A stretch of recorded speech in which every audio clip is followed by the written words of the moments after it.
Bonjour à toutes et à tous les amis, c'est Gilles Mansillon. J'ai une fenêtre d'opportunité pour faire des vidéos aujourd'hui, donc je me suis dit je vais venir vous saluer, je vous remercie d'aimer, de partager, de commenter, de souscrire, je vous remercie pour vos dons, pour votre soutien. Et je vais discuter de quelques idées qui sont pour partager des choses que je reçois, hein. Je ne fais que partager des choses, si vous voyez ce qui vibre avec vous bien sûr. C'est qu'il faut s'attendre à des situations qui pourraient appartenir au surnaturel, au supernaturel, des choses qui peuvent paraître complètement, qui vont dépasser le cadre de ce que l'on peut concevoir de normal, hein. Il faut être préparé pour ça, pour des manifestations.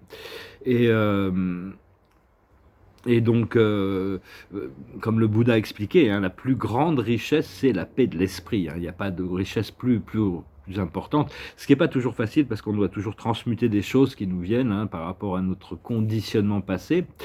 Et, d'ailleurs, je remercie Dieu pour ma paix d'esprit aujourd'hui, dans ce moment présent. On a été mis en charge de la restauration de la planète, hein. On a été mis en charge de tous les systèmes de restauration, tous les systèmes il y a cette renaissance de la planète qui est en train qui est en incubation, disons, qui est en train de naître. Et c'est un aspect qui va d'abord toucher les milieux de certains endroits, puis après petit à petit, cette renaissance dans la culture, ça va toucher les milieux culturels d'abord, et après ça va toucher le grand public, hein, bien sûr. Et il va y avoir enfin, il y a toute une prise de conscience, hein, c'est inévitable.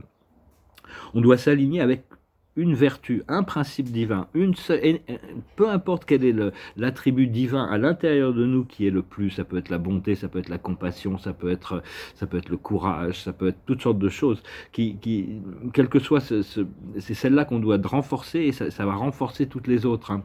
On a tous cette divinité à l'intérieur de nous, et on doit trouver une porte d'accès qui est l'acceptation de l'unité avec cette divinité intérieure, même s'il y a énormément de ces divinités, elle a des facettes, il y aura toujours, ça sera toujours un mystère, il y aura toujours plus à découvrir sur qui nous sommes et qui est notre créateur, sur notre relation avec la source.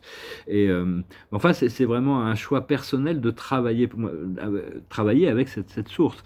Mais même à l'intérieur de la source, il y a toutes sortes. Personnellement, j'ai choisi de travailler avec toutes les têtes divines où je suis capable de connecter, hein. C'est vraiment l'harmonisation du Christos Sophia. Après ça, bon, il y a des gens qui vont passer par certaines voies ou d'autres, peu importe. N'importe quel aspect du divin va nous ramener à la source, hein, de toute manière.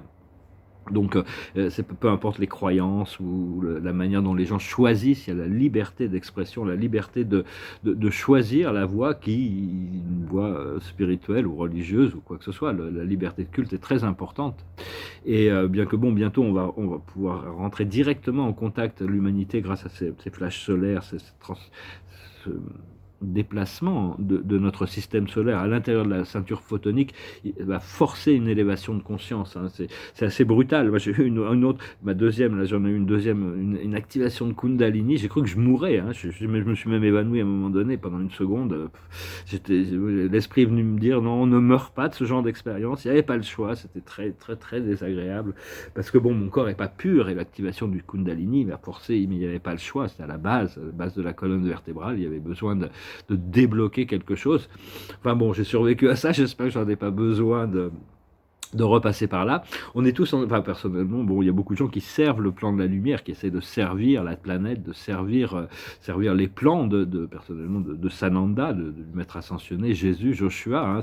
C'est quand même le coordinateur de tout ce procédé, c'est notre frère, notre ami, notre guide.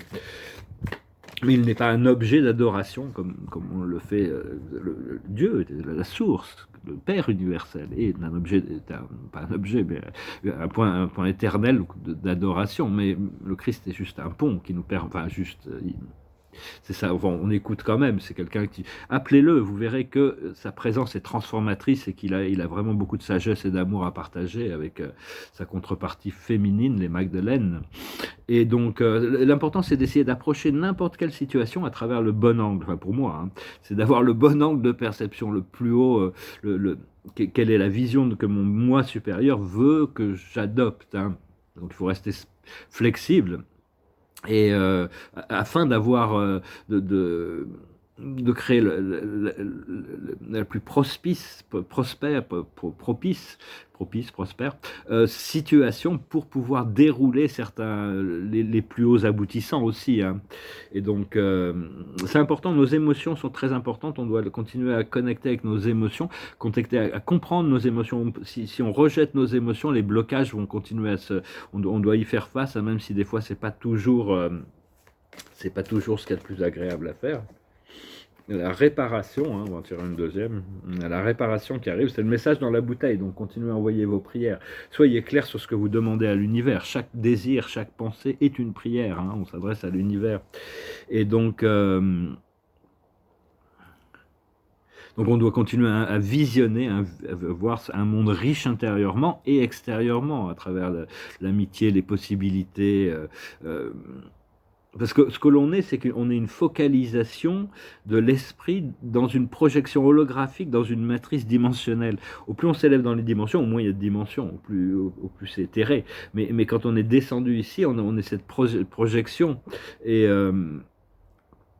donc ce qu'on doit faire, c'est aimer notre corps, aimer notre projection, essayer de l'utiliser le plus sagement possible. Et...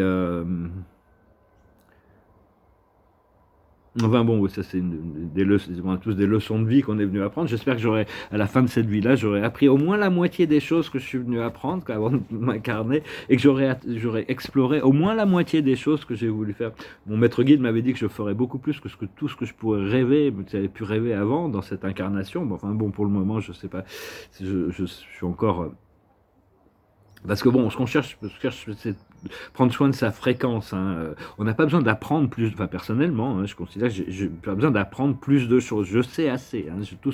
J'ai assez de connaissances. J'ai pas besoin ce besoin de me nourrir de la matrice ou de l'information extérieure. J'ai besoin de m'aligner avec ma plus haute joie à l'intérieur, hein, et accepter cette accepter que la divinité prenne le dessus, hein, c'est jouer le rôle de Dieu. Il y avait ce film qui avait été très intéressant, ça s'appelait La dernière tentation du Christ. Il y a William Defoe qui joue le rôle de Jésus, et il dit, avant Dieu m'informait qu'il y avait la présence de Dieu en moi, mais maintenant il m'informe que je suis Dieu. Ce qui est alors qu'en réalité il n'y a que ça, hein, c'est pas l'ego encore une fois, hein, qui décide de ça, mais c'est la divinité qui à un moment donné doit pouvoir... Bien sûr, bon, il peut y avoir des peurs, des choses sont grandes, de voir devenir l'apothéose, devenir Dieu, c'est pas quelque chose ça demande quand même un peu un entraînement, hein, une flexibilité, et on peut pas emmener l'ego inférieur avec nous, on est obligé de redéfinir son identité par rapport à ce que l'âme nous montre. Et parce que ce que je vois, moi, c'est que l'univers n'a que faire des circonstances de la matrice, de toutes ces expériences extérieures. La seule chose que Dieu est intéressé, c'est construire des caractères, transformer des êtres immortels en des créateurs immortels. Hein. Vraiment, en réalité, on est déjà, l'essence de notre âme est déjà immortelle. C'est juste qu'on a besoin de l'intégrer dans notre conscience. Et pour ça, on doit lâcher prise de toute la connaissance matricielle pour pouvoir recevoir cette connaissance transcendantale.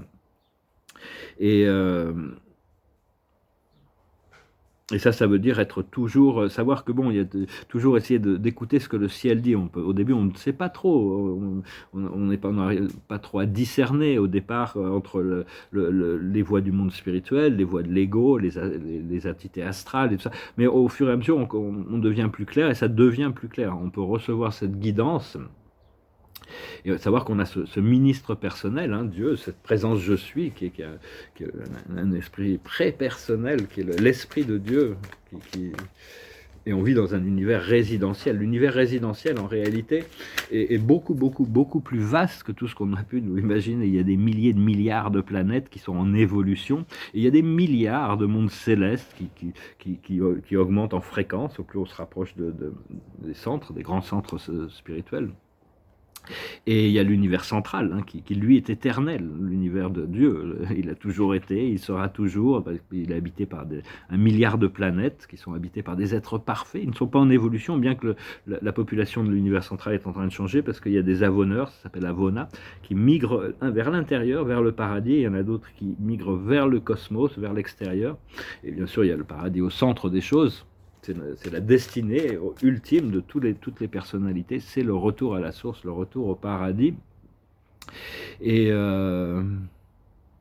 moi, je suis très, pas pressé, mais je me languis de pouvoir travailler en groupe avec d'autres humains, vraiment, pour commencer à créer, parce que on travaille depuis les plans internes, et donc on est très efficace, mais quand on va commencer à pouvoir travailler en groupe, ça va être beaucoup plus puissant. On doit continuer à cultiver ce sens du deuxième retour, hein, le Christos Sophia, à l'intérieur du cœur de tous les êtres.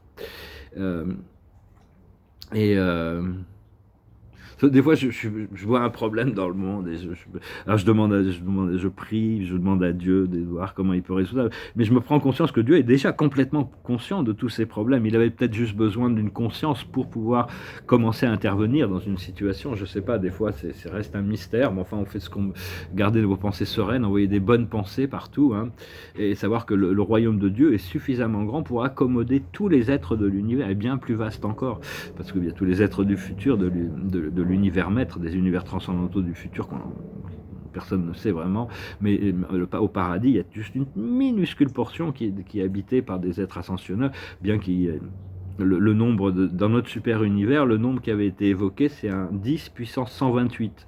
Et ça représente une minuscule partie de cette petite partie de ce cercle dans les zones résidentielles au paradis. Et mais enfin bon, c'est toujours bien d'essayer d'accepter, de faire confiance et de suivre le plus haut flot, la plus haute intelligence, la plus haute guidance à l'intérieur de nous, et pour apprendre à servir, parce qu'on va être amené à diriger, c'est inévitable, mais pour savoir diriger, diriger, c'est le plus haut niveau de service, hein. Il faut apprendre d'abord à servir avant de pouvoir diriger. C'est Confucius d'ailleurs qui disait ça, et personnellement, je vais essayer de restaurer tous les aspects de ma vie, réparer tous les aspects de ma vie, hein. Bon, peut-être que j'y arriverai, peut-être que j'y arriverai pas, je vais peut-être mourir en le faisant, mais je vais continuer à travailler pour ça, hein, de toute manière, tant que avec ce que je peux, je fais ce que je peux. Mais donc oui, c'est ça. Je voulais dire aussi, ne cherchez pas à embellir la vérité. Enfin, la vérité n'a pas besoin d'être embellie. Pas besoin, si vous avez pêché un poisson comme ça, vous n'avez pas besoin de dire qu'il était comme ça, quoi. Je veux dire, non, mais ça, c'est des petits détails. Beaucoup de gens, moi, je le faisais quand j'étais jeune aussi. J'arrangeais un peu les histoires, j'augmentais un peu les choses. On est de Provence, Marseille, tout ça. On exagère un peu les choses. Mais en réalité, c'est beaucoup mieux de rester très très précis sur ces choses et même quand on s'aperçoit qu'on dévie un peu de la vérité, c'est d'en prendre conscience et la prochaine fois de rester bien vrai. L'observateur, c'est les amants. C'est Isis et Osiris. Voilà, je voulais faire une vidéo hier, j'ai pas pu. Je me suis dit, je vais venir vous saluer aujourd'hui. Tellement de choses, plein de choses dont je ne peux pas parler, donc on n'en parlera pas, on va attendre que ça arrive. Le passé, c'est la confiance, hein, c'est quelqu'un qui se jette dans le vide. Le présent, c'est la source, prendre conscience que la source est là, hein, que la source elle nous attend à l'intérieur dans ce moment. Et le futur, ça va être la satiété, le bonheur, l'harmonie, la joie, le bonheur qui va couler, qui va pouvoir se partager. Dans l'invisible, on a le jeu, l'amusement. Même si, bon, les moments où des fois on doit faire face à des programmes mentaux qui se répètent, c'est un peu comme un disque qui est cassé, quoi. Il se répète toujours la même chose, il tourne en rond. Donc on doit lâcher prise. Et donc on a le jeu à l'intérieur, hein, c'est très bien. Et puis à l'extérieur, il y a l'intégration. Donc même si c'est pas encore complètement manifesté, on est déjà dans l'intégration, l'alchimie, le procédé du fait qu'on a compris les leçons que la vie nous avait enseignées et on est prêt pour la prochaine étape. Mais enfin, même si vous vous sentez pas prêt, des fois l'esprit, l'autre jour il y avait un esprit qui rigolait, il dit il croit qu'il est prêt. On ne sait pas ce qui arrive, hein. Mais bon, on sera prêt de toute manière, hein. Il y a pas de... C'est juste que bon, l'univers nous donne le temps quand même de nous préparer parce que le changement d'énergie va être assez... va secouer quand même, hein. Il faut se préparer à savoir que la lumière augmente, mais l'obscurité se déchaîne dans tous les sens, donc n'acceptez pas, ne rentrez pas dans les jeux de l'obscurité. Voilà, je vais finir avec une chanson. Je vous remercie pour tout. Je vous souhaite une excellente journée. Je tirerai 2-3 oracles. Une petite chanson française de Serge Gainsbourg, ça s'appelle L'eau à la bouche. Écoute ma voix, écoute ma prière, Écoute mon cœur, allons, laisse-toi faire. Je t'en prie, ne sois pas farouche. Quand me vient l'eau à la bouche, je te veux confiante, je te sens captive, je te veux docile, je te sens craintive. Allons, ne sois pas farouche, quand me vient l'eau à la bouche. Laisse-toi au gré du courant, porté dans le lit du torrent, et dans le mien, si tu veux bien. Quittons la rive, partons à la dérive. Je te prendrai doucement et sans contrainte. De quoi tout peur, allons, n'aie nulle crainte. Je t'en prie, ne sois pas farouche, quand me vient l'eau à la bouche.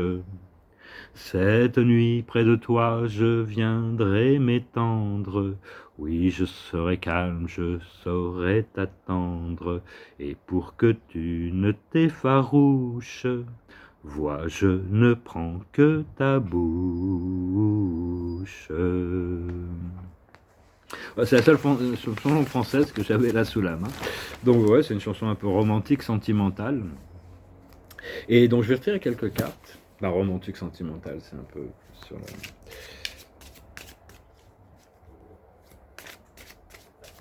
le côté du confort, du rapprochement, disons.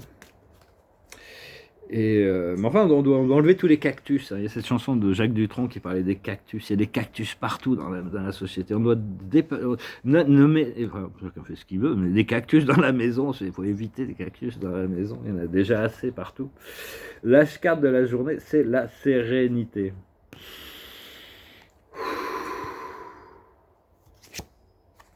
La plus haute sagesse, c'est le travail. On se prépare pour du travail. Moi, je sais que je vais avoir mes livres. Il faut absolument que j'écrive ces livres. Ce qu'il faut comprendre, c'est la confiance. Enfin, dès que j'ai un ordinateur, bien sûr. Pour le moment, je ne vais pas me mettre à les écrire à la main. Ça serait trop... Bon, je sais pas, peut-être, remarque, si j'ai pas le choix, c'est ce que je ferai. Ce qu'il faut faire, c'est le renouveau. On doit se renouveler, on doit se réinventer, on doit se préparer pour renaître, hein, en réalité. Et l'aboutissant, ça va être des réjouissances. Donc ça arrive, hein, vraiment, il faut rester déjà dans la réjouissance. Hein. Préparez-vous pour ce que vous avez demandé, pour le travail que vous voulez faire, et pour l'épanouissement que ça va vous apporter. Je vous salue, je vous remercie pour tout. Je vous souhaite une excellente journée. Adonai.